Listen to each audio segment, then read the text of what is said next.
before I get started, I just want to thank you for laying a framework for someone like me who loves my community, loves my city, for advocacy and activism and the beautiful history that it is here in New Haven. I want to thank you so much for providing that for me. So I'm going to do a poem, and I hope I hit a little bit of all the points of what you worked so hard for.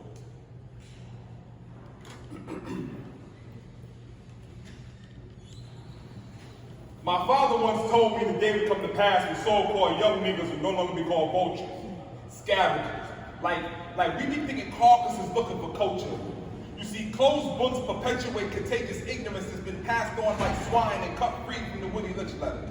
So let's call that incubated breeding. Like the purity of my culture was born from the rise of Ivy League colleges, and I'm only American because I was crossbreeded in. As they remodeled my brown skin like clay, got my cities aching. The economic struggles suffocate like the new enterprises bottle air, so forget exhaling because I can't afford it. You see, our lungs have become restricted, scientifically be outfitted. Welfare choices like pollution locked inside of a box, putting large holes in the dream of my youth, making them believe that it's sublime to beat and kill each other like slaves, fighting for the new age auction blocks, because the earning potential is that much more greater than stopping their hunger. So gentrification 101 said, so-called public assistance is now the greatest find in America's history, solidifying the concrete jungle. So mandingos no longer hunt from high trees. Poison darts are replaced with glass sticks and cracked rocks.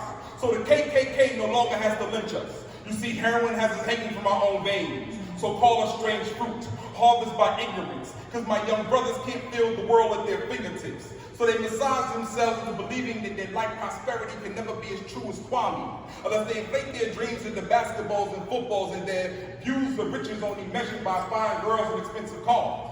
Because complacent society said that's the only way they become stars.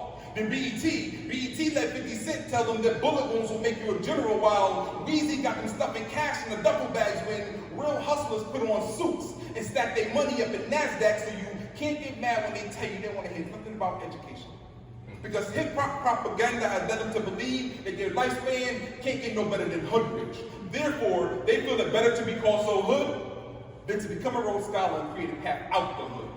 Truth be told, if someone told them that cooking crack was actually chemistry and bagging up a wet 150 to make 400 was the foundations of economics, maybe my babies would go to college.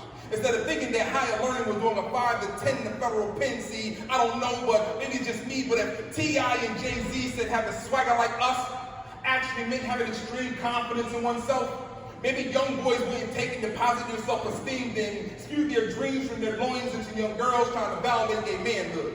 Like having extra notches in your belt and your pants sagging, representing your life is all good. But young brothers, I understand. But yet you're standing where I stood. But yet you're drowning where I swam. It's like I'm standing on the banks of Jordan and watch you gurgle your last breath. See, I can't push these poems out fast enough to reinflate your chest. So let's call it death by abandonment. A generation of people to treat their children like Jesus and show them no acknowledgement. So neighborhood cross streets now become their crucifix. So let's call them the passion of the Christ, because they're dying before they show the world their true potential. So I send these poems up as melodic hymn notes, asking my God to be forgiven. Because the truth is, the reason why they call our children vultures is because they're scavenging on the garbage that we're given. Thank you.